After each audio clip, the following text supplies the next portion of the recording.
चलिए, hello student, कैसे हैं आप सब। आशा करता हूँ अच्छे होंगे, स्वस्थ होंगे और आप सभी की प्रैक्टिस बहुत अच्छी चल रही होगी।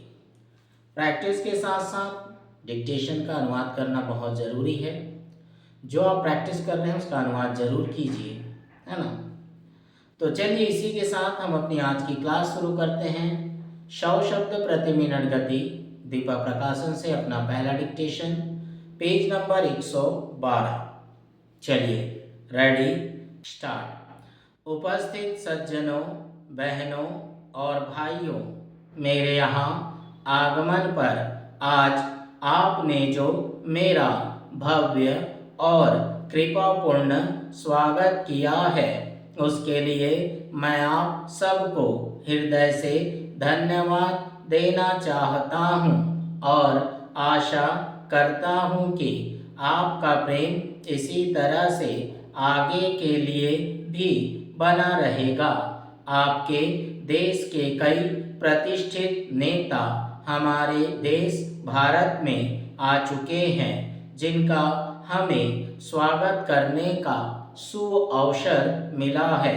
इसे हम अपना सौभाग्य मानते हैं।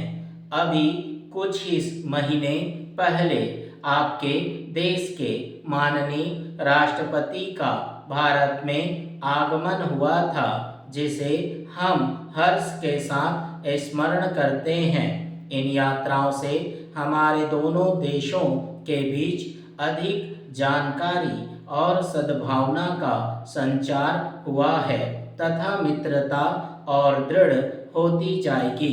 पैरा, वास्तव में आपके देश की यात्रा करने की मैं उत्सुकता से राह देखता रहा हूँ। वस्तु स्थिति यह है कि रूस भारत का पड़ोसी है। मुझे बहुत खुशी है कि मैं अब यहाँ आ सका हूँ और मुझे विश्वास है कि व्यक्तिगत रूप से मेरे लिए मेरी यह यात्रा सुखद ही नहीं, ज्ञानप्रद भी होगी। आपके देश ने जो महान और आश्चर्यजनक प्रगति की है और दूसरे विश्व युद्ध के विध्वंस और कष्टों के बाद पुनर्निर्माण के विशाल कार्य को जिस प्रकार पूर्ण किया है, उसके बारे में हमने बहुत कुछ सुना है। विज्ञान और टेक्नोलॉजी के क्षेत्र में आपके वैज्ञानिकों ने अद्भुत सफलताएं प्राप्त की हैं तथा उनके द्वारा अंतरिक्ष और दूसरे लोगों के अन्वेषण के संबंध में भी हमने बहुत कुछ सुना है। और सबसे बढ़कर आपने उद्योग और कृषि के क्षेत्रों में जो तरक्की की है और जिसके फलस्वरूप सोवियत संघ संपन्न हुआ है और यहाँ के लोगों का रहन सहन का मान ऊंचा हुआ है, उसके बारे में भी हमने सुना है। हमें भारत में अपने भाग्य का निर्णायक बने अभी थोड़ा ही समय हुआ है।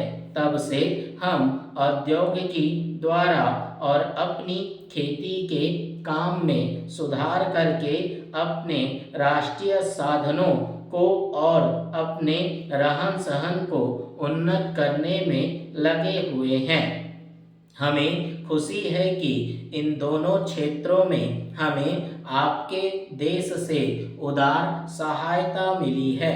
वास्तव में विज्ञान और तकनीकी की प्रगति के कारण दुनिया सिकुड़कर इतनी छोटी हो गई है कि इस प्रकार से एक देश की समस्याएं सभी देशों की सामान्य समस्याएं हो गई हैं, किंतु इन सब समस्याओं पर विश्व शांति का प्रश्न छाया हुआ है।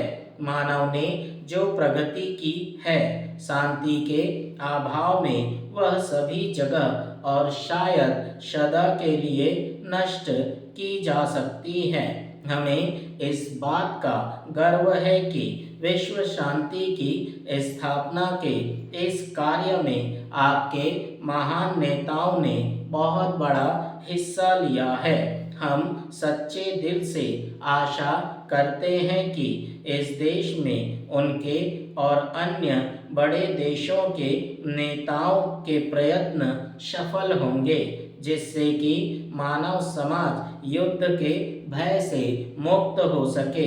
पैरा, क्या मैं एक बार फिर आपके कृपापूर्ण स्वागत के लिए, जिसे कि मैं भारतवासियों के प्रति महान सोवियत राष्ट्र के लोगों का मैत्रीपूर्ण भावनाओं का प्रतीक मानता हूँ, आभार प्रकट कर सकता हूँ और फिर कह सकता हूँ कि आपके देश की यात्रा करने, आपके देशवासियों से मिलने और आपकी विलक्षण सफलताओं को देखने के लिए बहुत उत्सुक हूँ। ठीक है, तो चलिए ये रहा हमारा पहला डिक्टेशन 100 शब्द प्रति मिनट गति दीपक प्रकाशन से। तो चलिए अब हम अपना दूसरा डिक्टेशन करते हैं, पेज नंबर 213। चलिए रेडी, स्टार्ट। सभापति जी, उत्तर प्रदेश के साथ कई राज्यों में सूखे की स्थिति इसलिए बन गई कि बंगाल की खाड़ी पर जो दबाव था वह कमजोर पड़ गया। मौसम विभाग ने जो सूचनाएं दी उसकी जितनी भी आलोचना की जाए वह कम है। सरकार को मौसम विभाग के बारे में गंभीरता से विचार करना चाहिए। उत्तर प्रदेश में स्थिति सूखा के मामले में और कई दूसरे मामले में बहुत ही खराब है।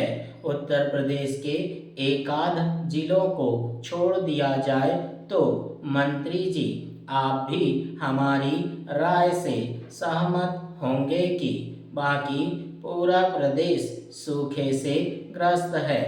जिलाधिकारी ने जिले की संस्तुति भेजने में देर कर दी और उत्तर प्रदेश सरकार ने घोषणा नहीं की।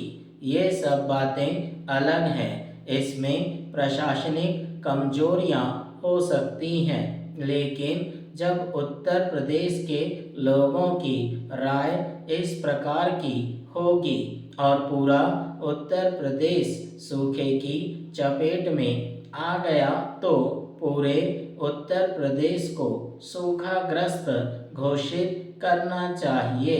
मैं केंद्र सरकार से आग्रह करूंगा कि केंद्र सरकार एक दल उत्तर प्रदेश में भेजे जो सूखे का जायजा ले और अपनी ओर से उत्तर प्रदेश के सूखाग्रस्त इलाके के लिए जो सुविधाएं हैं या पैकेज हैं वह भिजवाने का कष्ट करें।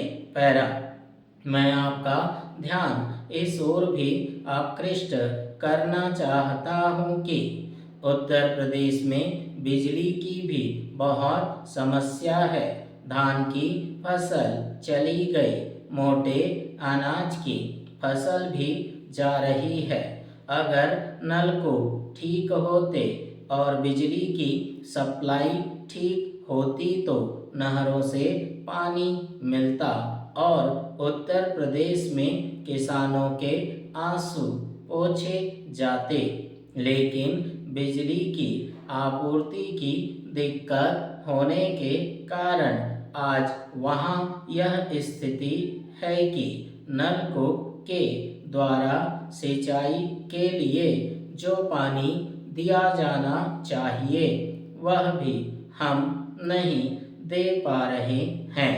मैं आपके माध्यम से केंद्र सरकार से अनुरोध करूंगा कि विद्युत विभाग पर अगर कुछ बकाया है तो आपात स्थिति को ध्यान में रखते हुए बकाया राशि की ओर केंद्र को नहीं देखना चाहिए, बल्कि उदारतापूर्वक बिजली की आपूर्ति करनी चाहिए ताकि नहर से सिंचाई और नलकूपों को बिजली की सप्लाई हो सके। इसके साथ मैं यह भी कहना चाहता हूँ कि केंद्र सरकार को अन्य छूटें जो दी जा सकती हैं उनके बारे में भी विचार करना चाहिए, जैसे बैंकों से बकाया वसूली को स्थगित किया जा सकता है। यह समस्या केवल उत्तर प्रदेश की नहीं है। जिन राज्यों में सूखा पड़ा है उन राज्यों में किसानों को बकाया वसूली को स्थगित करना चाहिए। इसके साथ ही अगर कर्ज को माफ किया जा सकता है तो इस पर भी केंद्र सरकार को विचार करना चाहिए। पैरा महोदय, काम के बदले अनाज योजना को चलाए जाने के लिए मैं केंद्र सरकार की प्रशंसा करता हूँ। दक्षिण के कई राज्यों में काम के बदले अनाज योजना लागू है।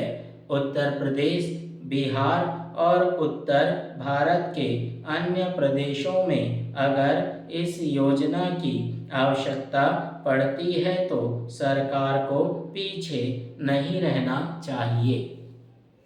ठीक है, तो चलिए ये रहा हमारा दूसरा डिक्टेशन, 100 शब्द प्रति मिनट गति, दीपक प्रकाशन से।